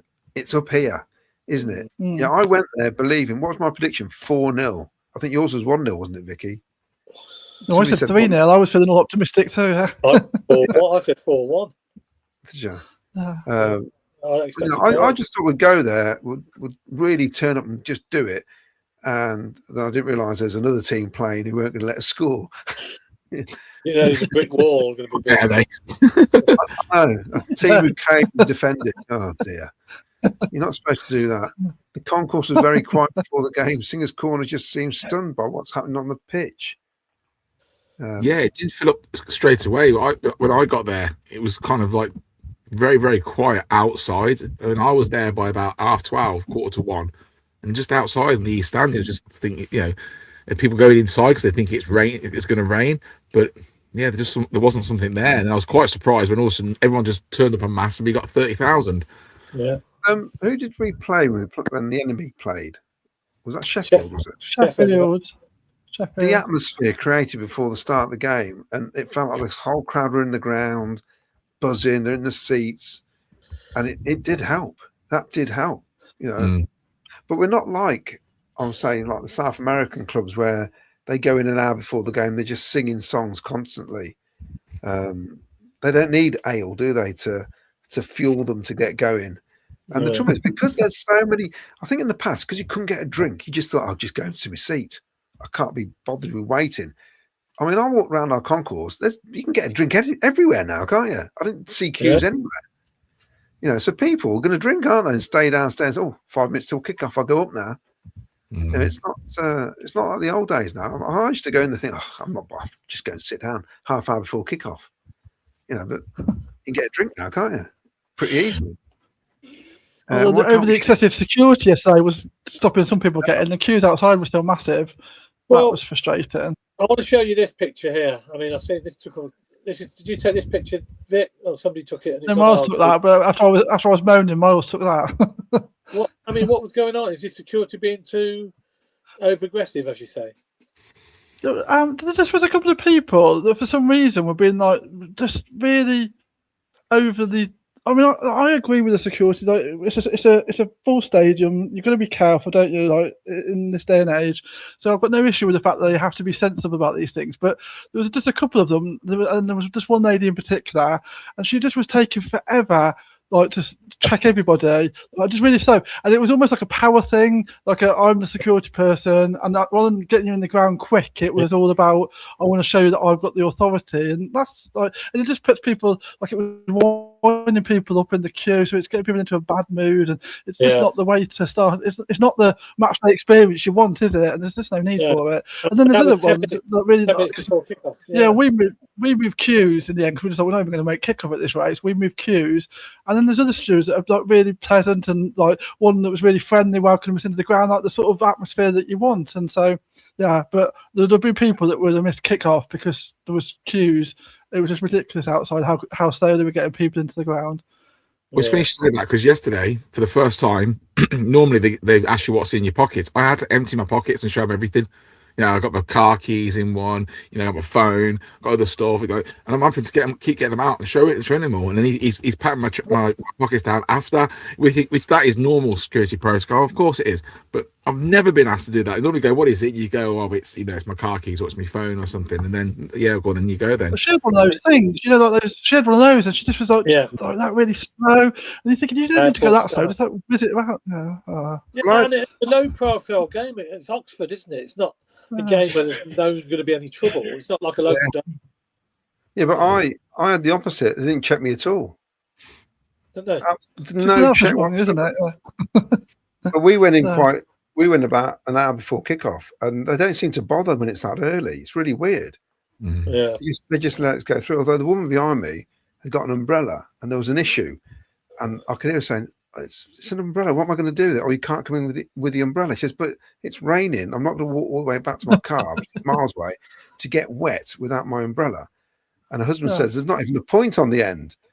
And then I heard her say, I'm a 51-year-old teacher. What do you think I'm going to do with it like that? There's low end, just go in. But if that's the case, there should be somewhere in the ground that you could deposit that umbrella. Yeah. Yes. Because it's ridiculous. Like, you've got to park miles away. You're going to get drenched before you get to the ground. Yeah. If you go in the lounges, you can put it in reception, can't you? Things like that. They'll look after it. Yeah, there should be like a cloakroom or something like that where you could put your stuff. But all I can say is I think there's 4 new people have turned up. I think to do with security. So I think that's what the problem is. They've been put in place. And I don't know if they're training or they're training others, but I think that's what the problem was, Vicky. So that's probably why they're being over the top. And like I said, I understand that they've got a job to do, but I just think there's ways to do it, and I just think they got it wrong. So someone got it wrong yesterday, and it meant some fans would have missed kick-off, and it just also meant some fans it just started off their match day experience in the wrong way, and I think that's not right. I think they need retraining. Some of them. Yeah. That's what they're doing. Anyway, there's no such problems indoors because I was in there doing the book signing with Bertland, and he did sell quite a few books actually. I asked him how they were doing. He said really good. And there I am with we're giving that book away, by the way, next Sunday. He'll be on the show, live on the show, so you can ask questions for Chris about his career and about his book or whatever you want to ask him. Can he still shoot? Or can he shoot from now? Sorry? Can he still play as a striker? And he is taller. I couldn't believe how tall he was, actually. Yeah. And he signed that book, so it's signed. So we'll be giving that away next week. We'll have a Chris Kirtland-related question. He'll be on the show for us next Sunday. So if you've got any questions for him, get them in, and we'll get a few together and we'll ask him, questions about his career. He's had a good career with Sky Blues, and obviously went to Liverpool. He had a few issues along the way as well, which I'm sure he'll explain. So, but he's good mates with Oggy still. I've seen him chatting. At half time, he was talking to Oggy up by the press box. So he rates Oggy very highly. He said he was a good mentor to him when he was his time when he was here. So that's next Sunday. He'll be live on the show, Chris. So make sure you tune in. Also, I'll just quickly mention this. There's a quiz night at the Black Swan. Tuesday the 10th of Feb. And I think that's Miles's doing that. And also, that's not that one, is it? At the Duke as well, on Wednesday the 25th of February by DJ Milesy. So that's a good night, by the way, because I've been down there myself. So if you've got anything to do on that night, you can pop down. And so don't forget, that's the book you're with. I've got it here, actually. I will show you. There it's there. Look, got it here. Handed it over. That's the book we'll win. We'll be giving that away next Sunday. Claudio, more questions, more comments. Mark O'Sullivan, why can't we shoot from outside the box and wait for deflection? The crossing is poor. Teams don't know what we do. Time to mix it with long balls rather than trying to walk it in. We are not Arsenal. I think Gyökeres is not getting pelters now. He's scoring. Daniel Jeffcott, I'm probably crazy, but I'm going to stay positive. The tension yesterday was horrible. The game was horrible with the Oxford tactics. However, I think we were something. Getting poor. Mark Rainbow says, the person who normally sits next to me during these webcasts is currently watching Call the Midwife. I'll let you know if Mr. and Mrs. Frank turns up. Yes. Bamford is injured. Yes, we know that. He's out for 2 weeks. A minor injury. CCFC, still think we missed a trick there. But CCFC, madness what Dean Austin's ever done in football too. But that doesn't mean you can't spot a player. But it depends what they're looking for. It's difficult, isn't it? We don't even know what his budget is. That's the trouble. Yeah, is he looking for players within a budget? He hasn't got an open checkbook, has he? No. Dan Boy, you mess around with the ball far too much, get the ball into the box. The more crosses arrive in the box, the better chance of scoring. You know what? I've just seen the XG of Oxford they had probably more chance of scoring had they stayed in the changing room. It's basically doesn't even register, which is unbelievable, really, for any team. It basically turned up and done nothing. It's mental, isn't it, really? They might as well have drove that coach straight onto the pitch, parked it in front of the goal. Well, the thing is, we could have gone to QPR and Norwich and done nothing, come away with 2 0-0s. We'd be 2 points better off now, and this wouldn't be so bad, that draw yesterday. You know what I mean? Yeah. When you look at the table, Yeah. it's just so frustrating that we go and try and play football and we come away with 2 defeats away from home. And Oxford, anti-football, just stop you scoring. You know, it's frustrating. The comment about the shots outside the box, though, it's right. Was it that shot towards the end was from SA? I mean, he hammered the keeper. You see him afterwards. He was doing that with his hands. Yeah, that was a good shot. I was remember I used to play football years ago, and the first thing, let the keeper know you're there. Sting his hands. You know, make him work for it. You know, I just think if it was SA had that chance that Hadji had when he got put through, clear through. Oh yeah, the ball would have been in the back of the net. Yeah, and SA would have scored. He'd have gone across the keeper. He would have scored, I think. Some of the best goals that have ever been scored, usually from either the edge of the box or just outside of it, where you know it's a lone ball and just someone hits it and it just rockets in. It's the best way you're going to score in it, you know. There was like that Oxford chance in the second half when they just hit it, and you're thinking, is that going to go in? And it didn't. But they could have just nicked it with that one shot. Because they had a go, didn't they? Like, from my view, because Rushworth I don't think he expected it, did he? And then all of a sudden he dived. If it was on target, he wouldn't have got that. No. He was panicked. You could tell. He thought, "Oh, I wasn't expecting that." And yeah. This is one from Dawn. I think this is a warning to you, Vicky. It says, "Trust me, Claudio. If someone boos next to me, they will definitely be asked what they're booing for." So that's told you. I don't sit next to Dawn. I sit next to Kev. Dawn's down the front a bit, so there's someone near her that need to watch out. That's near enough. That is. It's the hope that kills you. It certainly does, Jamie. Being top for so long, playing good football as dreaming of the promised land. Come on, City, let's just beat Borough and get back on track. I think a lot of the frustration comes out from the fact they were second bottom. And I think if I was playing against like a Bristol City or somebody halfway at the Preston even, you know, you kind of think, oh, this is a tough game. But I think we had expectations that we would simply win. Yeah. And you know, you have to take into consideration these guys are going to be fighting, battling. It reminded me of like an FA Cup 4th round at home against a lower league, League One team maybe. Yes. And they just simply battle and battle. In the old days, they get a replay, then they'd stuff us at their place.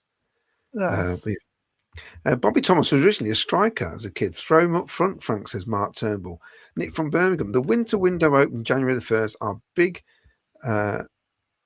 winger signed the big Weiner. I think that must mean something else. I'll get it up on the screen. Let's decipher this, Nick.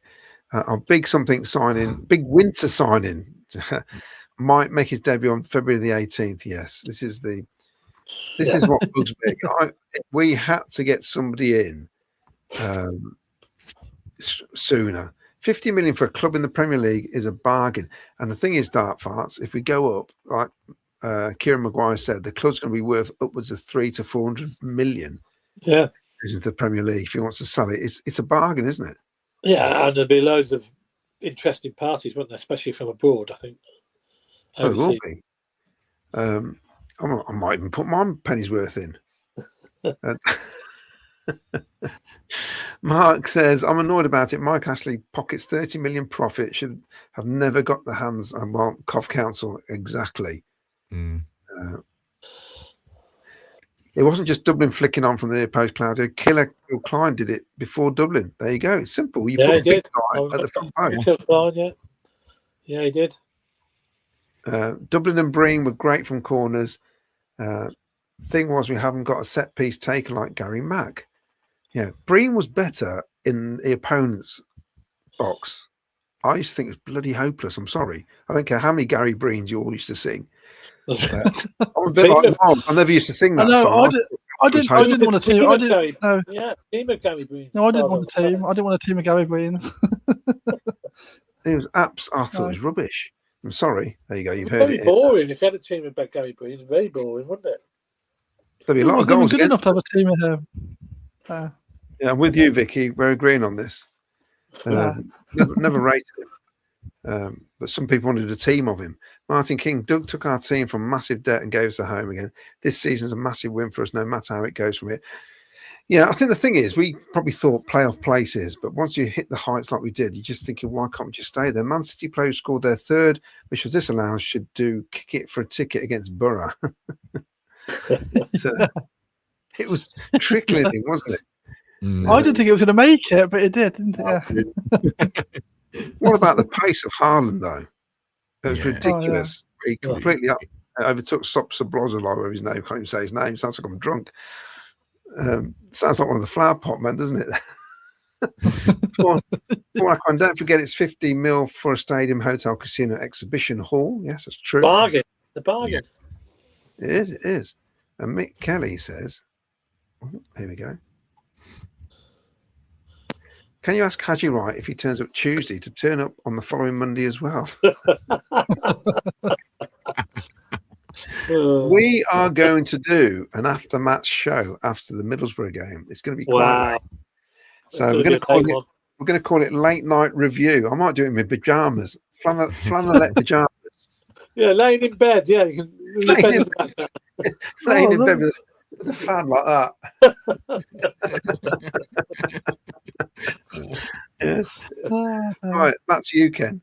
Right. Well, okay. Well, I was going to talk to you about basically the Middlesbrough game sort of thing coming up. It's probably going to be our most important game of the season to date, isn't it? The Middlesbrough game. As I said earlier, my little bit of a rant. They've still got to go to Ipswich. They've still got to go to Sheffield to play. So there's no guarantee they're going to pick points up there. And I don't think they're going to, they're going to be win every game as people seem to think they are. So there's going to be games where they're going to drop points. And okay, made it a little bit more interesting for the neutral fans, isn't it? Because it's going to be a bit of a battle between us and them. Whereas we were miles ahead, if you like, and we've sort of let them back in it. But that's our own fault, That's us to blame for that. We can't do much about that now. But we're still in with a shout. We're still top, so we've still got to keep battling. I was going to ask Luke, what do you think Frank will do then? Obviously, you obviously think he's going to bring Thomas and Kitchen back.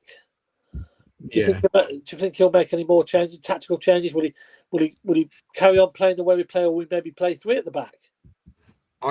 No, I think he'll keep the same formation. And I think he'll play Haji Wright again. I can just see it. And if he does, okay, but Haji Wright's got to, he's got to work his socks off, hasn't he? I think we might see Onyeka, as long as his wife hasn't given birth or whatever he's doing. I don't think he's not going to start, is he? I think he'll go pretty much with his normal, well, what we used to call the successful lineup, didn't we? I think. I think he'll start. I think he'll start Haji Wright again. I think he will go with Thomas and Kitchen at the back. What I'd like to see again is sort of Milan and Sakamoto. Maybe move Esse in a little bit. Sitting behind. Maybe try him as a number 10 at Esse. Little. Yeah, I don't think he is a 10, but we can give him a try. Do you know what I mean? I think it's skill and ability to that sort of very skillful player, isn't he? He has, yeah, and he's very lightweight and speed. And when you've got players like that, when they're running into the box, you don't, as a defender, you don't want to be tackling them, do you? Because they go down. But that's the problem, though, because he's going down too much. He flops quite quickly, and that's the thing, isn't it? The more and more you keep doing it, the referee's going to get his air off with you about it. And then when it generally does happen, you're probably not going to get it. You're best off trying to stay on your feet as much as possible. And when you are generally brought down, go down, and But I think that's what I'd like to see. Because it's obviously not working, is it? With Milan, when Esse takes Sakamoto's place, something's not right between them two. Then the minute Saka comes on, it's like Milan's, he's back now. My best work buddy's here, so I think, I would like to see Esse maybe moved in a little bit, start with Saka and Milan. I'd like to see EMC back. I don't know if I'd like to see him playing as well. But I suppose we missed him a little bit on definitely. Saturday, didn't we? Because I think he would have caused a few more problems for Oxford. And we need another player with a bandage around his arm or something because we're missing that. Yeah, it gets confused. I think they do that to the referee. Looking at the bandages, they mix them all up, don't they? Yeah. You think, well, they've all got bandages on their hand. I'm just waiting for the club shop to start selling them. We're all final. I can't recall any hand injuries being reported or anything like that, but No. all of a sudden they've got bandages on their hands. It's very bizarre. So, in one word, then, Luke, we can still do this, can't we? Yeah, I think we can. I mean, like, I put a post on social media yesterday. There's some critical games coming up, and I got sort of blasted for it because I had mentioned tomorrow night's game, and a lot of people saying we shouldn't be relying on other teams, to win for us. But there's some pinnacle games coming up. Like you say, we've got to play Hull, but I think Hull have also got to play Ipswich. Ipswich going to play Middlesbrough. We've got Middlesbrough next week. There's little things. I think there'll be. Don't forget as well our goal difference. I mean, at one point when Middlesbrough were joint top with us, the goal difference was phenomenal. So that's another thing we've got to remember. Sometimes that's worth a couple of points. I mean, them goals that we were putting in early in the season, they've come back to help us now, haven't they? Because it keeps us up there, just clinging on to that top spot. Yeah, definitely. Vicky, we can still do this, can't we? Yeah. You're still confident, aren't you? I would be lying if I didn't say I was worried, but I do believe we can do it. Oh, yeah. A lot of twists and turns to happen, I think, but I'm pretty confident we can still do it. Has Frank got to change much of the team tactics, do you think? Or just keep it as it is and hopefully the confidence will come back? For me, I'd be playing Sims up front. I just think whatever the problem is, Hadji just hasn't been able to recapture his form, like his confidence, and even those couple of goals don't seem to really have helped. And I know I was chatting on Facebook earlier because that's all I've done tonight. But someone was said about how we should have signed Bamford, which I still just I've never felt that was the right move. I don't think it's what we needed. And they were saying that he scored some crucial goals for them and got them some points. And so he played the first game for them on the 23rd of November and scored 6 goals in the league since then, which has earned them 9 points. But at that same time, despite the fact that Sims is in and out of the team, he scored 7 goals and earned us 10 points. So he's the striker that actually, when he's playing, is scoring and contributing to. But he just keeps getting dropped for right, and you're just thinking you're just going to give him a chance. Like, so for me, that's the move now. Like, otherwise, I'm just worried that we're going to just keep on getting dragged more and more into sort of battle. For what was our top spot. So for me, I'd be bringing Sims in, and I think I agree with Luke. I think Thomas and Kitchen will come back in as well. Yeah, Claudia, we can still do it, can't we? It's funny when Vicky did that thing that women do when the fella asked them, "Are you okay?" And she went, "Yeah, I'm fine." And you said, "Do you think you go?" There's a big pause, wasn't there? I predicted we'd go playoffs from the very, very start. So, and I still stick by that. That will be in the mix in the playoffs, but because it's going to need a monumental last 15 minutes now. 15 minutes, 15 matches. Get us over the line, and it's a proper right. I said it last week. It's a proper championship now. It's going to be nip and tuck, neck and neck. It wouldn't surprise me if the league changes over 2 or 3 times before the end of the season now. A lot of twists and turns. Yeah. I think Middlesbrough have been dealt a really poor hand with the games. They've got some. I think they've got one game on a Sunday afternoon soon at 4:30. I think, in terms of like playing after everybody else. I think there's about 3 or 4 games we play before them. I think. So well, they're playing the next 2 Mondays, aren't they? They're playing tomorrow. Well, they're playing us, obviously. And then they're playing us as well the following Monday. That's 2 Mondays. Yeah, but I mean, in general, when we're playing, they've got a game after, I think. So, and that can go against you as well when you're chasing, knowing that you need to get something. They'll be playing tomorrow. If we were going to Sheffield United tomorrow, thinking if we win, we go top, I don't think we'd do it. I think because it's too tense, it's too much of an ask. That is, I think it's Sheffield United away. Away at somewhere else, yes, maybe. But you got a guy there, Wilder. He wants to ruin anybody's party. Yeah. And he'll be wanting to do one over Middlesbrough because they think they've still got a chance of going up. Believe me, they do. Because they'll look at it and think if we win 10 of our next 15 matches, we've got a really good chance of going up in terms of players and all the rest of it. So do I think we'd do it? Well, it's quite simple. We need to get, in the next, 15 games, you need to get at least 10 points out the next block of 5 to start with to get anywhere. You know, we only got 7 in the last block, I think. So we're 3 down. So we need to get 10 and then 10 and 10 again, basically. And we might have a chance. I don't think you're going to have to do high 90s or mid 90s to get promoted. It could be high 80s. Hiatus and a hiatus. And that's quite low, isn't it, for Championship standards? Yeah, but it's not if everybody else is pretty much around the same. You know, it's just because everyone's beating each other. To me, this season is more like the Championship of, say, 10 years ago, I think, where it's a lot closer. You haven't got all these parachute payment teams coming down because they've been getting a lot of money compared to 10 years ago. Yeah. And being able to keep players. It's a lot different now. And the fact that these 3 have come down and made a complete balls up of it, basically, has opened the door, apart from Ipswich, has opened the door for maybe a couple of teams who haven't got parachute payments to get up. Yeah.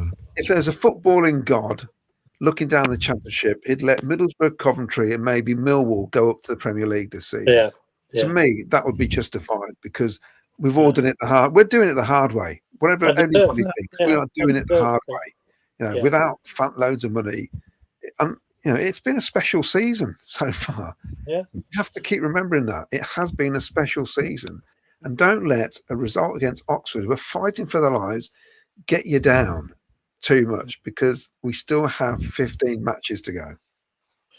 A lot of points to be won and lost. Get me in the changing room. Never mind writing. Give me. That's the thing, though. I mean, equally, the Bother game. Like, we're saying that's really important, and obviously it is. But even if we lose that, it doesn't mean that we can't then get promoted. The season doesn't. Like you just said, there's loads of points to play for. That is not a season-defining game. It will make the season. It will take away a bit of the pressure if we win that game, but it doesn't. It won't. It doesn't end the season if we don't win it. There's still far too many games to say that. Yeah, because we've got a lot of points. They've got a lot of important games to play. Well, I said jokingly, it wouldn't surprise me if we lose our next 2 home games and win the rest every game after that, because that's the Coventry City thing, isn't it? It's not what you'd expect. And Frank Lampard, under Frank, we've had this weird thing where we've had 9 in 10, 11 in 12 wins, and not a lot in between. It's been sort of very, very below average in between. Then we seem to get a run. Maybe we're due another big run, and hopefully it can start come a week on Monday. It's interesting, Claudio. I was listening to Talk Sport about a week and a half ago, 2 weeks ago, and there was someone talking with Simon Jordan on it, and he said apparently the average, you need to be winning 4 in 6. So that just keeps going. You need to be constantly always winning 4 in your average 6 games to successfully get promoted top, like first or second place in the Championship. Yeah. Well, we haven't done too well recently, but then if you look at where we went on runs like 9 games and beating, winning for fun, you think, oh, would it average out? And all we've got to do then really now is start picking up after these last 15 games, and we should be okay. Yeah. So, how do you think? Just give me a quick prediction then. But let's have a little prediction for Middlesbrough and Sheffield United tomorrow, then, Claudia. What do you think that game will end? I think Chris Wilder's going to do us a favour. I really do. Yeah. Okay. I'll rephrase that. I'm hoping Chris Wilder will do us a favour. I think Sheffield will win. I fancy Sheffield. I really do. At home. Vicky, do you fancy Sheffield? Yeah, I think. I think because I think they'll win. I think they're also going to make a push for the playoffs. I could see them sneaking in. They want a good win. So I think that's what they're looking at. So I'd be surprised. For me, that I'd be surprised if they don't win tomorrow. Luke? Sheffield?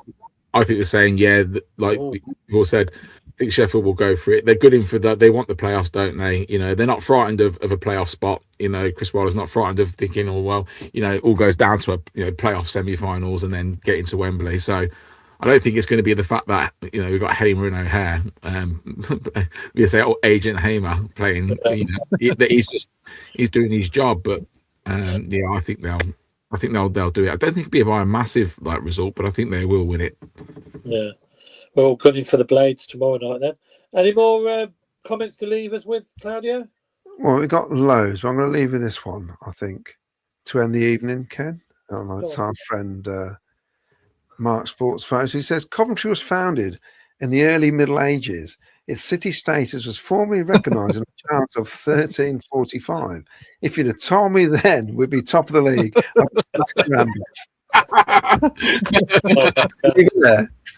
There you go. We'll leave that there. We'll all be rooting for the Blades then tomorrow night. And they play Middlesbrough, and that's hopefully our old mates O'Hare and Hamer will come up and do the business on our behalf. And then, of course, the big game is the following Monday when we're at home to the Middlesbrough, and hopefully we can do the business and get back to winning ways. But again, we've got a blank weekend this weekend, so we've got plenty of time to think about that game coming up. So it'll be interesting. I think I'm going to go for Sky Blue victory against Middlesbrough. I really think we'll do it. Yeah, but they can talk about that more on the Thursday show. We've got Thursday show, Claudio, haven't we? We have got Thursday show, yes. And hopefully we might have a Middlesbrough fan on. I don't know if we're going to get one. I think we'll try and get one on, but whether they'll come on or not, I don't know. And isn't your mate coming on, Claudio? Well, Jim Brown could be on. Yeah, Jim Brown could be on Thursday. Oh, this Thursday's coming on. Okay. Well, it may be, but we're having to do our history podcast on Wednesday. I've got a busy week. We've got our meeting. Oh, you've got a packed diary. You have. We've got a meeting tomorrow, haven't we? We've got Tuesday. We've got what we've got. The Players evening. Wednesday, I'm doing the history podcast, and Thursday live show. Friday, I've got to record something for the radio. I'm on. You got Saturday off, and Saturday, Valentine's Day, we're going to London. Oh, and then Sunday with the big show with Chris Kirkland, of course. Sunday night. It's all go, isn't it? And it's just a hobby. Apparently, this is a hobby. It is a hobby. You'll still be doing the miles. Oh, I'm knackered. Oh, we all love it. We all love it. But it'll be worth it in the end because I think we'll be going to hopefully crown champions. Before we go, I've got to say, I can't remember who you were now. I'm really sorry, but I know you'll be watching this later. Somebody stopped me in the concourse, says, I really love watching your programme, the Sky Blue Fans TV channel. I normally put it on after my wife's gone to bed. So we're up there with pornography now with the men in the household. So we must be doing something right that you're putting this on after your wife's gone to bed. I don't know what else he's doing to it, but, leave it there, shall we? We'll leave it there. Thank you very much, Luke, for coming on tonight. No, you're welcome. Cheers, pal. And thanks, Vicky, as always. Thank you. And thank you, Claudio. Yeah, shall I click the button? You can click the buttons off, and it's a very good night and a play at Sky Blues. Good night. Play at Sky Blues. Sky Blues. Top of the league. Oh, yeah. You're having a laugh.